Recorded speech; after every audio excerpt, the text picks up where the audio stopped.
my background before we get started. I am the broker-owner of Boston Connect Real Estate, a boutique real estate firm that is home to over 30 real estate sales and marketing consultants who service home buyers and home sellers throughout Boston, the South Shore, the South Coast, and Cape Cod. Our firm takes pride in assisting our clients in the next chapter of their lives by taking a holistic approach to their real estate endeavors. We believe that every move should be a moving experience. Every week, my real estate team member, Mary Baker, and I, along with the director of Boston Connect Real Estate, Melissa Wallace, down to about 50, our unique marketing approach to selling homes and share with you our expertise in navigating the home buying process. We like to mix it up sometimes, so not only will you hear our perspective on real estate topics, but you will hear the expert thoughts and opinions of some of our real estate agents at Boston Connect Real Estate and the preferred professionals that we trust. Be part of our roundtable. If you have any questions during the show, please call 781-837-4900. We'd love to talk real estate. Follow us on Facebook, Instagram. All right, 20 seconds. Listen to podcasts at Talk Real Estate Roundtable. If you would like a one-on-one consultation with me and my team or one of the dedicated agents at Boston Connect Real Estate to discuss your real estate needs, you can connect with us. All right, final 10, hot mic, here we go. 826-8000. Now, sit back, relax, someone you should know about. And talk real estate.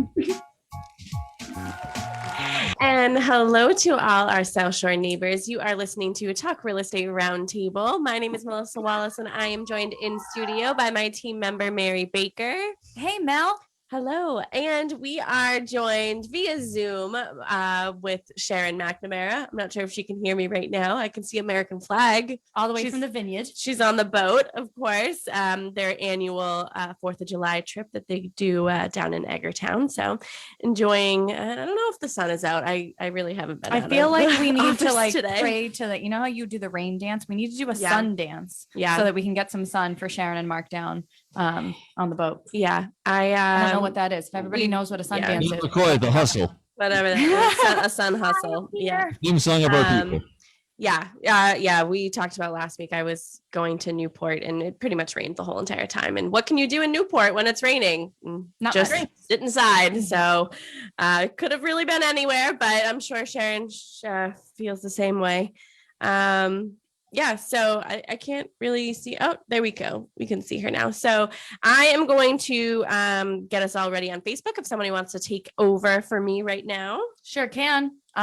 So tonight we are going to be talking about real estate scams. And I think we've done a show on this once before, just when it was kind of like just starting out, and now we're just seeing it more and more. And you guys know that we like to take our real life experiences and turn them into shows. So we had a real life experience and we're going to turn it into a show, right, Chow?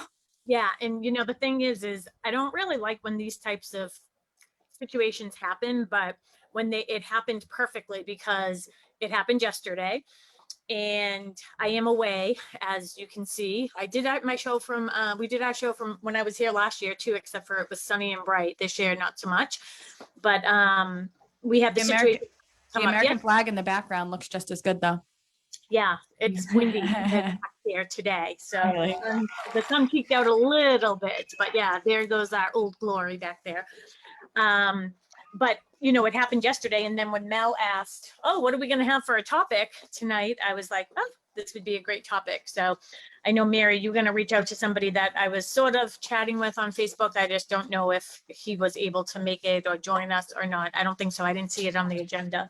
No. So we will have, I won't even announce who he is just in case, but we will have him on hopefully in a couple of weeks. He just had some things that he had to take care of tonight, but he teaches about basically like real estate scams and internet scams at one of the local colleges, as well as is a retired chief of police. So I was like, oh, that sounds like the makings for a very interesting show. So if, in a couple of weeks, we'll revisit and see what we can put together. Yeah. So why don't you guys explain what happened yesterday, and then I'll go into what happened today at the office as well. Interesting. All right, Chad, I'll let you take that one. So what happened yesterday was as you know, when you're a real estate agent on vacation, you're sort of checking your phone all the time anyways. And so I checked my phone and I kept on getting these text messages. I'd like more information about the rental. I'd like to see the rental. And I was like, uh-oh, here we go. Because if you recall, last year I was actually interviewed by one of the news stations. I don't remember. I think maybe it was Channel 4. about the same situation happening. It doesn't just happen to our office, by the way, it does happen to a lot of offices. It's really trying to get on top of it before it does happen. So I was able to ask the people who were texting me, can you tell me where you saw the property for rent? And what they were calling, it was 67 Redwood Circle, which is one of our new listings that we just put on last week, right before we went away for 4th of July, right? Or the week before. Yep. Just got it under agreement last week. So it's in everything, it's showing up as under agreement or contingent. So if you go on low or anything like that. And somebody took the photos, and thank goodness it's a vacant property. That just makes me feel a little more comfortable, just because it isn't like somebody can see the inside of somebody's house.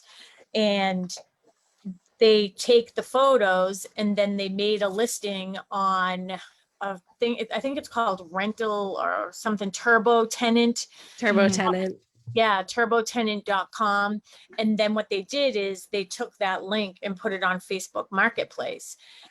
So the people who reached out to me, and this is where Mary was like, well, they're not too smart or scammers if they're giving your phone number. Yeah, no. Well, I was like, I don't understand. How are they calling you? That's not very smart. yeah. So what they were doing, what the people who did end up calling me, luckily what they ended up doing is they took the address, they Googled the address. So when they Googled the address, they got our actual listing, which brought them to my phone number, which they were able to call me. So they called me directly. Some other people drove by the house and were texting me, and they were in front of the house yesterday. I don't even know if I updated either of you on that yesterday, but calling me directly from in front of the house. And that's how I was alerted to this situation happening. I wonder, so did you ever see any of the original posts for it? Like, did you physically see it before you sent it in? Were you able to see like a date and timestamp? Because I'm curious, just from like when we were on market to when we went under agreement, when they thought of this brilliant idea of stealing the listing and the photos and posted it. Like, when did it happen? I Just honestly on Monday? think it just happened on Monday. I think Really? that we got very lucky and we caught it in time. But again, that's a matter of being very alert to what's going on and not saying, because, when we're just familiar with this now, right? So we understand what the scammers are. Like there's somebody's, and I can't wait to talk to this man about the guy that's always texting everyone in our office saying that they're me to send that. He texted me last week asking me Yeah, to. I got that too. I didn't even respond. Usually I just try to play with them a little bit. I didn't even respond. I was like, seriously? Of all the people in the office to text me on my day off, it's a scammer. Like, really? At least everybody else respected my space. But I'm glad to hear that, by the way. I'm so glad you had a good time while you were away. Yes, we did have a good time. Again, I wish the weather was better, but so not to interrupt your part of the story, but I didn't know that this happened. I hadn't talked to you guys about it. All I knew is I saw an email in the team email, something about it being Redwood and like a scam and stuff. So when I got a phone call today from a woman saying that, I put in an application yesterday and I paid. So I just want to know, like, did I get the apartment? So I'm like, she couldn't remember the address. She couldn't. And I was like, well, we don't have any rentals and you couldn't have paid yesterday. Like, who would you have paid yesterday? And it has to do with our office. So pretty much just going through it. And then she's like, oh, I have to find my email. She finally finds it. It's 67 Redwood Circle. And I said, actually, that is for sale. It's on the market. It does have an accepted offer. And she had actually paid a fee to this, she thought this company, but she knew that you were the listing agent on it. And so I never saw the post on the website, but I did see the emails back and forth saying that it had been taken down. But this woman saw it yesterday, paid the fee, which was $45. And that could be a lot of money to somebody who's looking for, a rental or anybody. And it just, and she was like, well, how do I get my money back? And I'm like, well, you might have to reach out to Turbo Tenant because we don't have your money. Like, well, and too, I was thinking about that too, this is why I sort of, even though I am on vacation, like I needed to react to this quickly because I didn't want people to get scammed. And I hate to say she was only out $45. And I was talking to Mark about this. We actually just went up and had an early dinner. And I was saying, you know, $45, it's not a ton of money, but it's a lot of money to lose for sure. But how many of those? Because the listing was so cheap, and I know we're going to get into that, like things to look for. If you got 50 people to do that, to put 45, to give them $45 in some, you know, overseas account, then, and people aren't going to see it, then it adds up quite quickly. But one of the other scams that we were getting last year, and if I'm going too fast forward on this, Mel, just let me know. But people were giving first month's rent, last month's rent, like giving thousands of dollars. And the person would call and say, oh, I can't make it. I got a flat tire. I was supposed to meet you at the rental, got a flat tire. Just, you know, we have so many people interested. If you want to secure it, you have to send me this money, Venmo me this money. And people do not ever do that. Yeah. I mean, how many people saw it in the past, you know, day or day and a half? But like, honestly, it was a holiday. So Sunday was a holiday. A lot of people had yesterday off. These scammers are relying on the fact that, okay, everyone's going to enjoy a day or two off, and I'm not going to, you know, get caught, or I'm going to get caught after I scam a couple people. And, you know, we at least know of $45 that this person has, but I'm surprised. I don't know how Turbo Tenant works or any of those websites. I would think that if it was a legitimate site, that they would get the money first and then like give it to whatever, to like, once it's verified. Like, I don't know. I don't know. Again, I don't know how it works. I should have researched it before we did this, but it's I think crazy. Right on the website, it says like, beware scams. Like, I think it just says that, but I don't think, if people don't know what the scam is, then they don't know how to react to it. You know, that's the sad part about this is those companies certainly know how to protect themselves. Yeah, You but know what not I mean? necessarily other people. Yeah. But I'm hoping that maybe she put it on a credit card, the woman that called you or anybody else who did get sort of trapped by this. Maybe they put it on, like I put things like that on my American Express, and American Express is great about, you know, getting to the bottom of things and making sure that you're protected. So hopefully that's how she did it. And hopefully she didn't use her real bank account, because that makes me more worried to think Yeah, that. I mean, you never know. I mean, she You could think not it's have a only- credit card. Yeah, maybe she thinks it's only $45, but did they go in and take everything? I just Yeah. hope not. Yeah. There was also, so you had, Melissa sent me an email earlier today from Playster that somebody inquired. It was either this morning or late last night, because so on our website, it goes directly to our admins first to kind of filter out to all the agents. And it was somebody inquiring about Redwood Circle. And he put this lengthy email in his request form, basically saying, hey, you know, I saw this. It looks too good to be true. Is it too good to be true? I'm researching. I'm seeing that like almost everywhere it says under contract or sale pending. He goes, but I also see that it's listed for a rental. So that in his instance, I don't believe that he went and did the actual application. He was kind of just trying to gather information. So it's kind of like this buyer beware, tenant beware. You have to know where your money is going, right? Like and so I looked earlier today, I was trying to find anywhere that I could see this listing for rent. Like, where is it?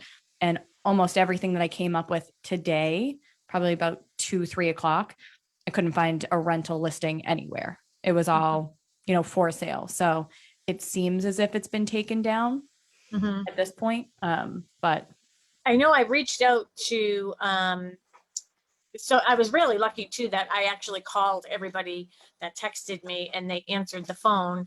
But again, this is what breaks my heart, is people who are prying on the innocent, who are just looking for affordable housing, right? It just really sort of breaks my heart to think, again, if it looks too good to be true, it is true. By the way, you are listening to Talk Real Estate Roundtable. There's a boat going by. we can't hear it. Oh, you can't? No. Well, there it goes, and it's loud.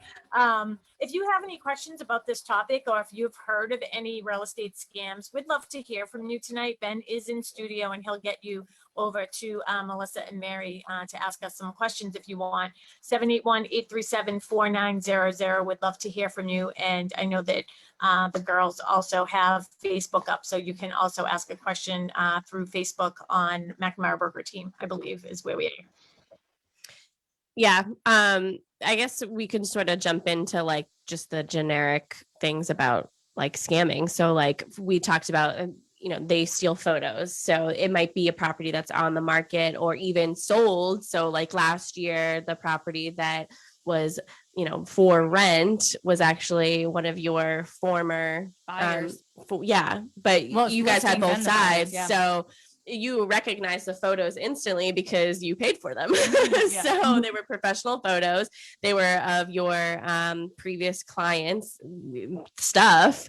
So you could recognize that pretty easily. And that was sort of like the first trigger, because when a property goes back on the market, you generally take new photos. Yeah. So nobody, like if you relist a property or, if for some reason they go with another agent, they're going to take their own photos. So if you recognize the photos that you purchased when you had that listing, that's a sort of a red flag. But unfortunately, somebody who's looking for a rental isn't going to recognize that. So they're not going to recognize, oh, this was a listing that was a year ago. Pretty much the listing agent will. But I forget exactly. Somebody had reached out to you directly. It was actually the former buyer. Yeah, reached out to us. Out because somebody had been reaching out to them. So at least somebody was able to contact the team. But stealing photos and doing false advertising. So something that is interesting when you look through, and a lot of the times we can catch it with the text messages, is the wording of what they say. And like it tends to be in all capitals too. It's like this, and it's like, oh, this is Sharon McNamara. It's like Sharon McNamara is like yelling at you. And so like we know, like if you continue on the conversation with the person, which some of our agents have some fun with it, eventually it's like, oh, buy the gift cards and send me the numbers and stuff like that, which is a total scam.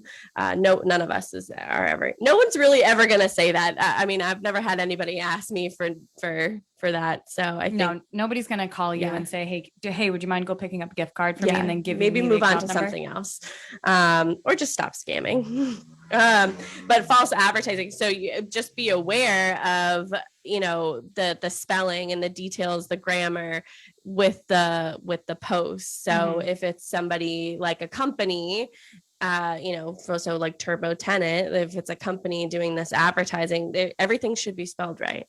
It should be correct grammar. It should be these things. If they're not, that's something to question. All right, this might not be real. I don't know if you get. Yeah. Oh, sorry. One of the things that I noticed on the listing, and I know that we got that taken down pretty quickly, but when I scrolled down, it said that it was posted by the owner of the property. So I give kudos to the gentleman that went directly onto our website. Yeah.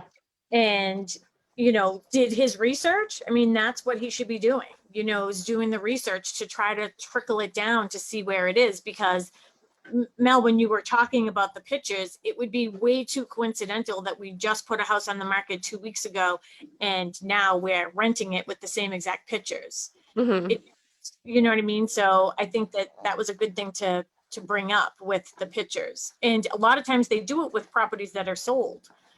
Yeah. So, well, just something that popped into my head, and hopefully this isn't confusing, but like sometimes in MLS things are listed as like a single family home or like as a condo too, or like just like depending on how like the deed and stuff is like written, like, okay, is it a multifamily, is it a 2-family, is it a single family with a in-law? So like it can be listed a couple different ways in MLS, so that might be confusing to the consumer if they're not sort of aware or working with a realtor who can explain that to them.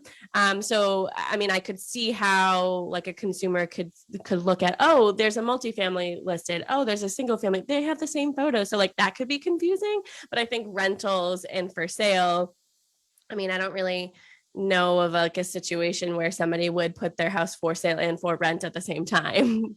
Yeah. I mean, it could happen. Stranger things have it could happened, happen. It's sort of like, oh, if I don't get an offer, I could rent it type of thing. But we probably wouldn't advise to do it at the same time. You would think, yeah. And that's what I mean, that again, going back to just doing your research. If you're on Craigslist, I think that's the thing that's so scary about this is going on to that, what's it called? Turbo tenant. Like it looks that like that website in itself is legitimate. Legit, yeah. Or it is legit. It is legitimate. I filled in and said I wanted more contact. And I wanted more information, so contact me. I did that myself, and I got a questionnaire back asking when I was looking to rent and all this other stuff. Like, so the application that they're talking about, I actually got. It's in my email. But I didn't obviously take those extra steps. But one of the things is always, if you are seeing a rental that's out there in Facebook Marketplace, if you don't know the person, a lot of times people are renting houses on their own or their apartment, like they're subleasing or doing something like that. Then you have to do the research, like find out. And then like these people calling me directly, doesn't matter what real estate agent you call. If you see it listed by an agent, just call that agent and say, oh, I see it in there as a rental, because then you'll know the truth. But definitely don't send anybody any money before you even see the apartment. Yeah, it's kind of like operating with a degree and or layer of skepticism with whatever you do. And it sounds terrible that you have to do this in this world that we live in, but the more accessibility we have, the more instant gratification, the more things that are at our fingertips with the touch of a button, the easier we are to hack, like 100%, and be taken advantage of. That's like having the same password for everything and then telling everybody what that password is. We do have somebody who's watching us on Facebook, Madison. She says, hi, ladies. Great topic. Cheers, Chef. Hi, Madison. So Madison's watching us. Hi, Madison.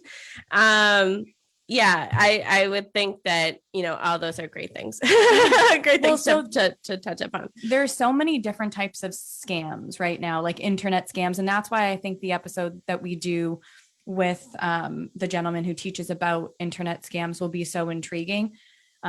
Even like personally, my own mother has actually been really, really scammed recently. And it was devastating to her, absolutely positively devastating to her. And she was not operating with a degree of skepticism. She was like, why would Rockland? So completely nothing to do with real estate. This is just banking fraud. And where we're talking about somebody giving their actual banking information over the phone or over the internet.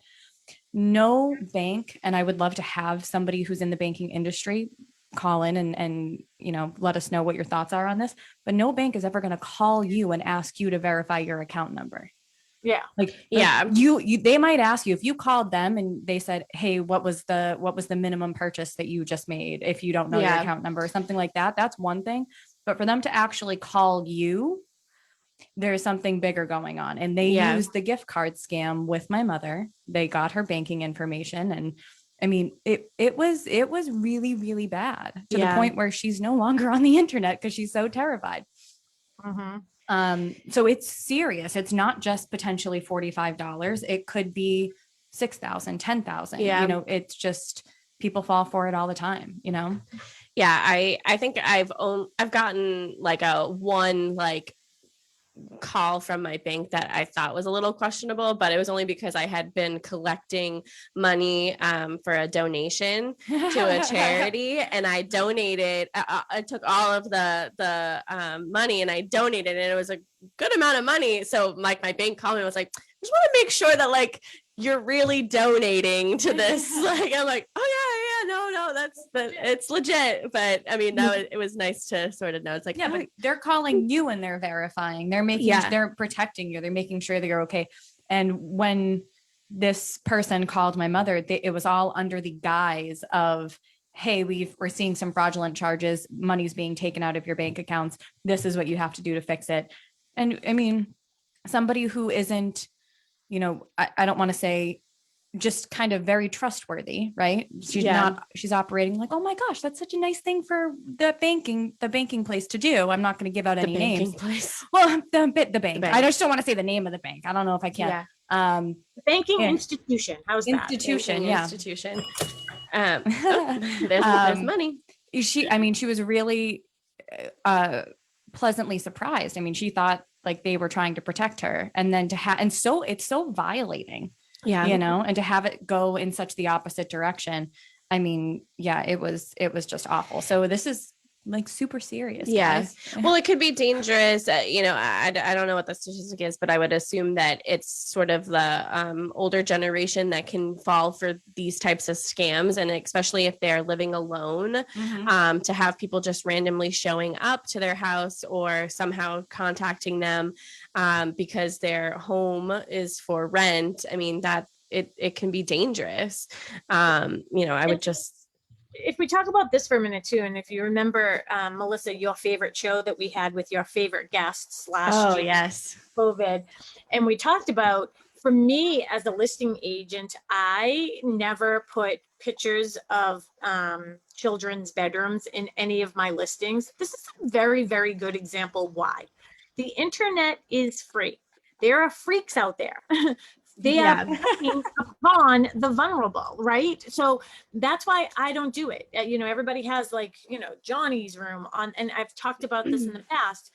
I've had no problem selling houses. We're very strong listing agents, but we've never put children's bedrooms in our listings. And it's for this reason. But the other thing is, I also don't like Matterport. Now, I think it's a great technology. We listened to a webinar. We talked about it last week about how maybe for new construction, it would be good. Yeah. Because it's vacant, and who cares if someone breaks in, but if someone breaks in, there's insurance and there's no real people living there. But the Matterport, you're following dots. I'm literally, oh, great. This looks like a great house for me to break into. I'm just going to walk around. I know where all your furniture is, so I'm not going to trip over it. You know what I mean? Yeah. It's too damn easy to all that. There's just too much out there. Yeah, it was something that you said in the beginning of this was it sort of triggered a thought. So I think Mary and I were at one of our listings. This was maybe like 3 years ago. It was one in the Bridgewaters, and the client did something to do with like cybersecurity, but like had to do with like children. And we explained to them, do you remember this? We were there for the final walkthrough maybe, or something, smoke inspection, I think it was. And they were just like telling us about sort of how they, track people down in cyberspace and all those things. And just like, you just never know what people are capable of until you have to know what people are capable of. And we explained to them that like, we never put kids' photos in, like, it's just, no. I mean, we don't even want cats or dogs in our photos, not because it's not like aesthetically pleasing. Well, like, Mary who wouldn't want to see a dog? Every so often, Mary will be in a photo in MLS. But yeah, that was just something that popped in my head when you were talking. But some of the ways that the scammers are sort of taking action is, like we said, they're doing false advertising. They're relisting previously sold properties, listing a house for rent that is actually on the market to be sold, listing a property without the owner's knowledge, which is super, super dangerous, especially if the owner never catches on. And who should they call? So like, say their house isn't on the market, but somehow it becomes knowledge to them that their house is being, listed for rent. I mean, obviously call the police, right? Like, I mean, they might not they won't, because their house isn't for sale, they don't have a realtor to go to. So like, your client last year was able to call you and be like, hey, this is like my condo is being listed for rent. Like, can you help me? And you were able to help them. Some people don't have somebody to call. All you can do in that instance is report. Well, that one there on the one that we're talking about with Diane it actually was, we had another client and I had just sold her house, and she has a house down the Cape, and she wanted to be closer to work where she worked in Braintree, and she saw the listing on Craigslist. She called me. She's like, hey, do you know anything about this place for rent? I'd like to see it. And I said, send me the link. And she sent me the link. And I was like, whoa, whoa, whoa, whoa, whoa. Wait a second. Well, that's good circumstances right there. That's a coincidence. Weirdest Yeah. coincidence. Yeah. And I was like, so I called Diane because she was our buyer client as well. And I was like, hey, I know, that whatever, like, are you considering like renting your place? And she's like, no. So that's that one. We lucked out with that one. But again, she could have been scammed out of thousands. So, a lot of people are using Craigslist, and now we know of Turbo Tenant. But a lot of people are using Craigslist because it's so easily accessible. And it's like I haven't really heard anybody talk about Craigslist recently. So like, I never used Craigslist. Like I think I went on it once. I feel like Facebook Marketplace is Facebook Marketplace is like the over. thing. So, but the thing with Facebook is like, you're able to creep on somebody. So like you can hire me. I will creep on it. Oh, you don't even have to hire me. I'll do it for free. I will creep on somebody. I will find out everything about them. Put Melissa on the case. Don't worry about it. Put me on the case and I'll figure it out for you. But yeah, and so Facebook like is very good about, they took it down pretty immediate because I posted something on Pembroke Connect. So as soon as I was alerted to it, I then alerted Facebook that it was a scam. I was able to reach out to that Turbo Tenant, alert them that it was a scam. But this is the thing that sort of irritated me. They then sent me an email and said, you need to prove that you're the owner of the property. I need a copy of your tax bill and a utility bill and your payment in your name, blah, blah, blah. And I was like, I'm the listing agent. This isn't AAA that or the DMV. Okay. Like I'm trying to get a listing taken down. Yeah. I saw that in response. And honestly, I felt like it was a further scam. I was like, oh, no. I like, there's no way. Yeah. I saw that email too. I was like, that's a little scary. And it looks crazy. Automated too. It did. Not to talk over you, but it did look automated. So that's something else that people have to sort of be aware is like. And why do I have to prove that I'm bringing this to your attention? Make the person who's doing the rental prove that they're the person. Have them give you the documents because they can't. But anyway, you're like, now I don't trust you. Yeah. But back to Craigslist. So like a lot of people use Craigslist, not just as the Craigslist killer, but a lot of people do like real estate scams. Oh my God. Sorry, that's all I think about when I think of Craigslist. That's why I don't think I've ever used it. Like what good has ever come from Craigslist? Nothing. I don't know. People seem to really like it. No, but one thing, so like with Craigslist, so I used to use Craigslist or operate and help people from a rental standpoint, just be like, hey, this is probably your best opportunity here is you're supposed to be verified, right? Yeah. Completely lost my train of thought with that. All right. Oh, okay. I believe that if it's too good to be true, it probably is. Well, okay. That's something that, so I think with this particular house that what they had for rent, they were saying it's, a 900 square foot house or a 960 square foot house for under $1,000 in Pembroke. Yeah. That's like, bananas. Like if it seems too good to be true, it probably is. Yeah. Well, to that point is like, okay, so possibly do your research and see what other like rentals are in the area. And you can sort of get someone just drink something? I'm not looking. Oh, you're having some rosé. That's lovely. We're having coffee to wake ourselves up. It's been a long day. But you do a little research. So, okay, if you're not working with an agent to help you find a rental or working with somebody else, do a little research. So like you probably do know like what typically like a 2-bedroom rental, but okay, so this is a house, 2 bedrooms, 900 square feet, it's going to be a little bit more than $900 a month. Well, yeah. Start looking at what the average rates in your rental rates in your area are, and immediately you'll be like, "Ooh, red flag." If the situation is better than what you're living in now and it's cheaper, it might be a scam. I'll put it out there because at $900, you'll have people lining up down the street. Well, that's why I think we were getting as many inquiries as we were, as people are like, "Oh my gosh!" Like number one, Pembroke doesn't have a ton of rentals to begin with. So as soon, and especially where it went on Facebook Marketplace, as soon as that went out, I mean, I'm surprised you didn't get more phone calls, honestly, Sharon. Well, I don't know if you saw it right before we went on the show. Actually, the owners, well, I did. the daughter actually called me because it's her aunt's house, and she didn't want to, get her mom upset or like, make her that nervous. But I told her, I reached out to her right away because my fear was, I don't want our client to be in the house, finishing up, cleaning up, doing whatever they're doing around the house. And then now these strangers are just showing up at the house. Yeah. Hey, I'm here to rent the house, or, you know what I mean? The other thing I did is I reached out to somebody in the neighborhood that is a past client of ours. And I alerted her to the situation too, because I was trying to do everything in my power that if people do show up, that I'm letting them know, like somebody needs to tell them it's a scam, don't send them any money. And she's on a text message group with like 12 of her neighbors, and she reached out to all of her neighbors too, and just sort of kept them on high alert too, so we can do everything that we possibly can to protect people from being sucked into this terrible situation. Yeah.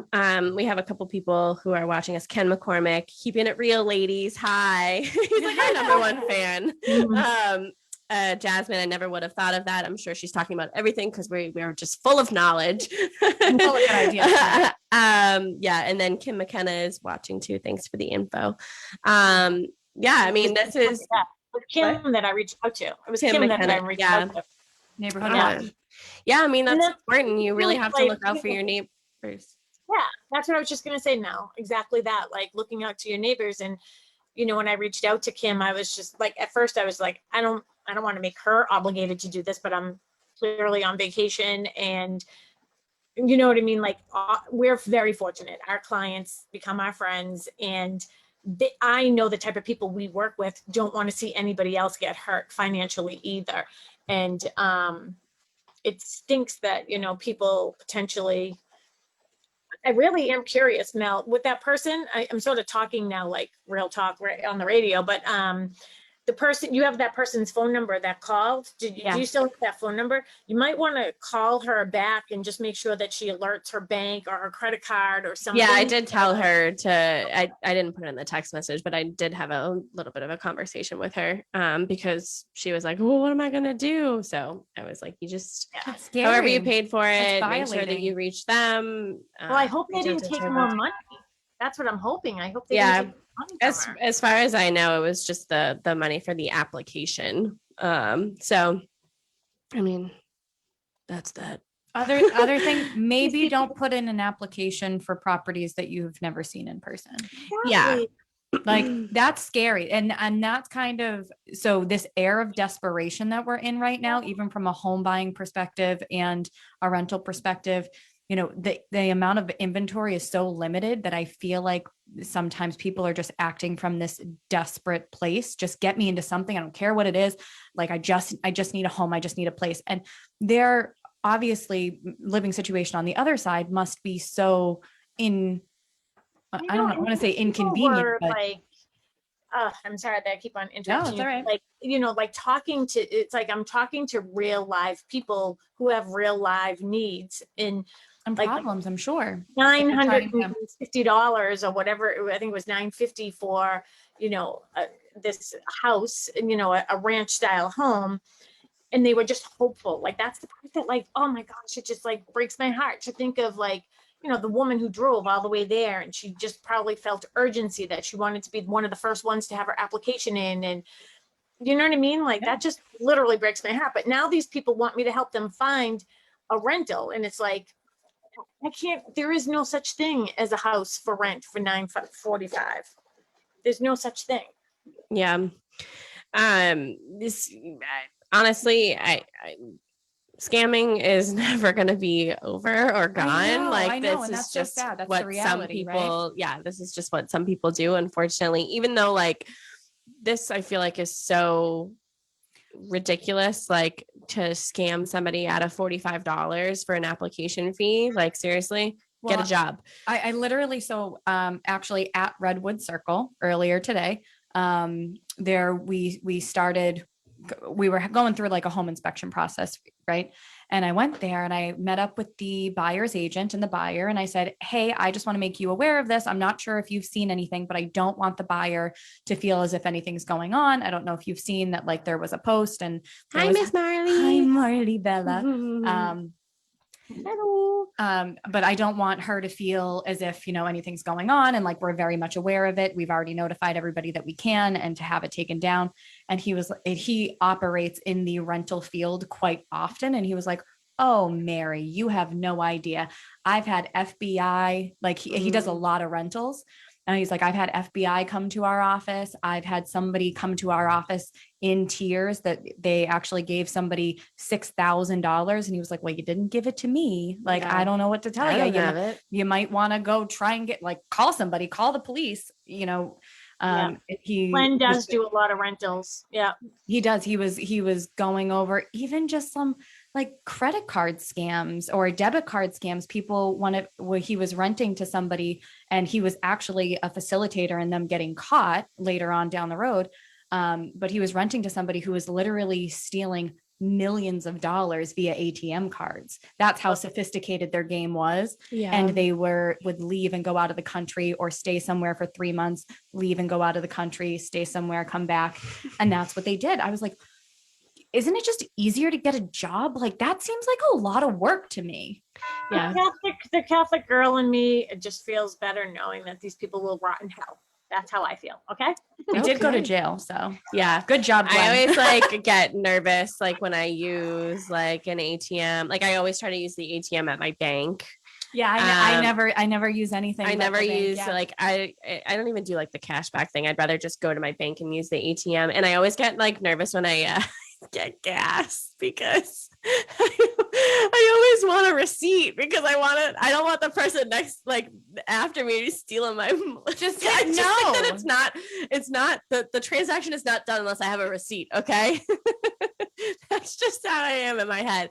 I need a receipt because I just feel like someone's gonna zoom in right after me and be like, oh, it's still going. Fill her up. Fill her up. So funny. How much time do we have left? Let's give out the phone number. We only have 5 minutes left. So if you want to talk to us in our last 5 minutes, call Ben at the studio, 781-837-4900. And if you have any scamming stories, if anyone's tried to scam you, maybe with real estate or something. All right, now I'm getting slap happy. So anybody else have anything to say? Because I don't know if I should talk. Well, I'm looking forward to the next show if we can have him on in a few weeks because to get a little more in depth with some of, even though it doesn't have to do with real estate, some of the other scams that people, again, they're preying upon the vulnerable, and that would be our seniors or people who are in desperate need of housing, which is one reason why I'm on the Affordable Housing Committee now in Pembroke. It's just, I guess, the vehicle that we have every Tuesday night here on WATD with our friend Ben over at the studio is that we are able to alert people to these types of things, whether they have to do with real estate or not. It's just about, like Ken McCormick says, we're just keeping it real. I want to talk on that show just about, how to protect yourselves, like what to do, like what can you be doing right now actively to protect yourself from getting scammed? And 2, what happens if you do and where do you go from there? Like, what is the process? What does that look like? And I think he would be a good resource just because he teaches about them and like what the actual scam is and how intricate it is. If somebody in another country is sending 1,000 text messages pretending to be Sharon McNamara or whomever, right? Eventually somebody responds. You gotta know that this thing at $45 a piece, you get 100 people to agree because there's 100 people out there that desperate to get housing. $4,500. Well, and let's keep in mind too, I was scammed last year during COVID when I got number. So I'm still going through that where, somebody needs to be you, right? They opened a PPE loan in your name, right? Yeah. No, they were doing unemployment. Oh, right. Back when that was the fashionable scam, right? Yes. Yep. Unemployment in my name, and it's still not taken care of. And I had to put a lock on everything that I do. And embarrassingly, I went to I don't know, like the Gap or Banana Republic, one of those stores, and my card hadn't been used in a while, and they went to use it, and they're like, "We're sorry, it's like it's locked." And I'm like, But I think so. What you just said right there, that it's embarrassing, I think is why it's important to actually talk about it, because a lot of people are embarrassed that this is that they were taken advantage of, that they were quote unquote gullible enough to fall for it, or weren't active enough to realize what was going on, and they don't talk about it. And that's how these scammers are able to continue to do what they do, is because we don't talk about it all that much. And it's like, what do you look out for? How do you protect yourself? It's not embarrassing. Like, this is just an inevitability of the world that we live in now. So the more information you have, the better you are able to protect yourself. Mel, Sorry, why I don't went on a rant. Yeah.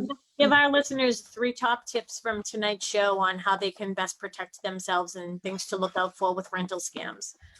Call a professional if you think that if there's something to question, call a professional. They'll let you know. Operate with a general layer of skepticism with everything that you do on the internet. Trust no one. And That's just good. reach out to somebody else. You're not in this alone, even though you feel like you may be. Just do research. I love that guy, let's try to get him on the radio show, the one that reached out to us directly on our website. Let's see if he'll join us in a few weeks, because he sensed it was too good to be true, and he did some research, and he reached out to us before he felt trapped and victim. Absolutely.